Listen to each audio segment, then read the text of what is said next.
Hello， 大家好，我係木雙，今日帶大家嚟到火炬開發區睇一個全新準備開售嘅4代宅。咁如果大家想喺開發區揾一個舒適度拉滿，然之後綠化庭院景觀視野無遮擋嘅樓盤，咁呢個4代宅你一定唔可以錯過啦。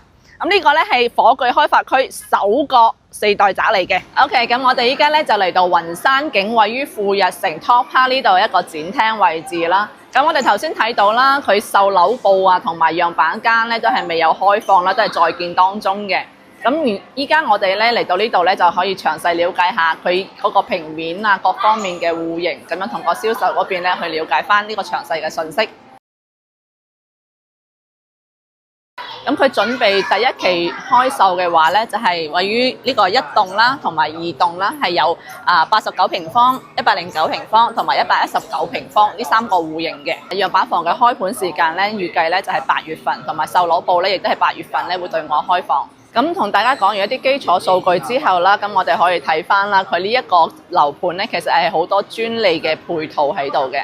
咁佢嘅設計亮點就係在於佢一個 Y 字形嘅一個錯位梯間，同埋一個翹腳嘅排布嘅。咁地理位置嚟講佢呢個絕對就係喺火炬開發區嘅核心紅利位置啦。因為佢呢度係位於博愛七路嘅邊上啦。佢距離深中通道亦都係一個第一站嘅交通樞紐位置嚟嘅。北邊就係火炬高新產業區，咁西邊就無縫銜接到東區嘅 CBD 位。咁利和同埋遠洋商圈都近在眼前嘅。咁南邊就緊貼咗五桂山嘅生態保護區，南向就一線山景無遮擋，背面就係海欣新城呢個成熟嘅富人片區啦。咁地段價值就毋庸置疑。咁交通出行就係超級之便利㗎，主幹道喺博愛七路貫穿中山東西面，直達東區啦、石岐市中心。距離高速入口就只有500米嘅距離，翠亨快線入口都只有800米。咁快速接駁深中通道啦，往返深圳非常之便捷。臨近中山站，自駕仲可以直達深圳寶安機場啦。咁通勤出遊都好方便。生態方面啦，就坐擁咗五桂山嘅天然氧吧啦，居住環境可以講係一流嘅。咁教育資源啦，同埋醫療資源都係好紮實㗎。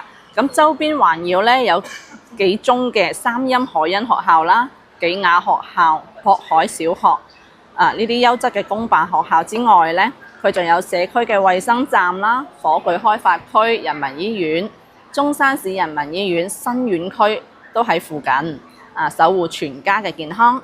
咁去到大信新都會啦，好似利和廣場啦、萬象匯同埋呢個假日廣場其實佢哋之間嘅距離都唔會好遠。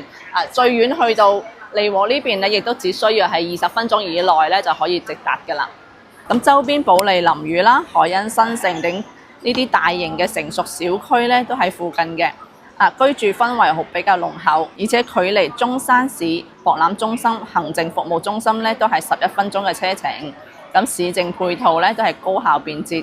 目前項目喺2026年7月已經係開放咗呢個富日城嘅城市展廳啦。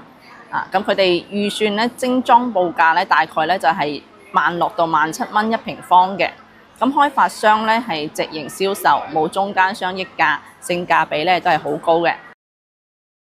好，咁同大家介紹下就我哋公司嘅一個背景啦。咁我哋火炬建發嘅話就係目前喺中山火炬開發區最大型嘅一個區屬國企，即係我哋屬於國企嚟嘅。咁大家嚟講，依家目前如果喺大灣區喺國內置業呢，咁對於我哋依家開發商嘅背景係要求，肯定係有翻咁上下啦。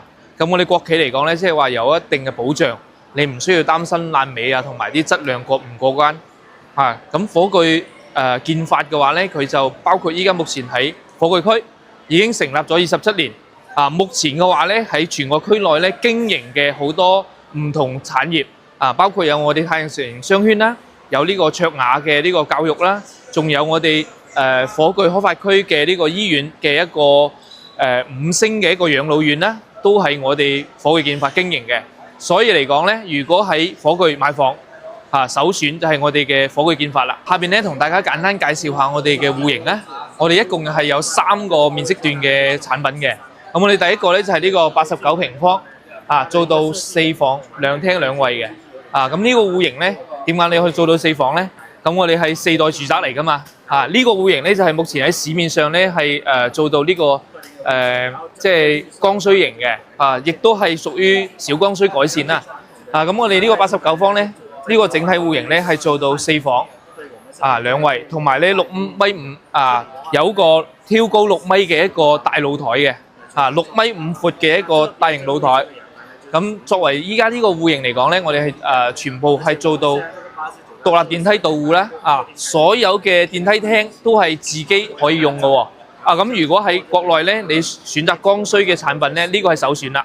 咁頭先咧，我哋睇89嘅咧，咁我哋呢度咧主要4代住宅咧做嘅係呢個實用性好高啦，全部都係差唔多大概實用嘅比例咧去到120幾到130嘅。咁依家呢一個109方嘅戶型咧，我哋同樣都係4房。咁大家可以睇下啦，呢個係板型嘅一個設計。咁佢呢個同89方咧就大家共用一個電梯，不過係雙開門嘅，同樣都係自己用到一個電梯廳咯。咁呢個戶型咧，相對就比較通透啲啦，南北對流。同樣咧，我哋都係有個大概7米闊嘅一個露台。呢個位置。咁我哋呢個戶型咧109方，實用性咧去到差唔多接近140方。咁同依家市面上咧156方嘅戶型係差唔多嘅。呢個咧就屬於改善嘅首選啦。OK， 咁我哋依家睇下咧，我哋最後一個戶型係目前咧我哋項目入邊咧最大嘅戶型119方，同樣都係做4房。咁我哋89同119咧差咗20個方，但係同樣做4房。唔同嘅地方喺邊度咧？我哋呢個119戶型咧，真正做到獨立電梯到戶，單獨一個電梯，自己一戶人用。前面嘅電梯廳咧係特別大嘅。咁呢個戶型咧，咁可想而知啦，同樣都係4房。佢呢個實用性咧，差唔多同依家我哋市面上實用面積去到150幾，即係相當於咧160、170左右嘅戶型。咁我哋呢度咧，套內面積咧去到150幾，非常之實用。主人房嘅話咧，已經係去到25個平方嘅，大概差唔多200幾尺。咁如果係大家想舒適、最舒適嘅戶型咧，咁就揀呢個啦。咁而家同大家咧總結下呢一個樓盤嘅核心優勢啦。咁佢係火炬開發區第一個嘅4代宅啦，而且佢係做到咗89平方呢啲咁細嘅細戶型都可以擁有私家花園。咁呢個稀缺性咧可以講到真係獨一無二啦。再加上咧佢係有國企背書啦，而且佢嘅得房率咧可以去到130%呢個超高得房率啦。咁可以講話係公攤小、空間大。咁對比同片區嘅其他改善盤咧，可以講話係優勢非常之明顯啦。咁依家呢個盤咧係未有對外開放啦，咁只有喺富日城呢邊咧有個城市展廳，咁或者大家可以關注我哋最新消息公佈嘅。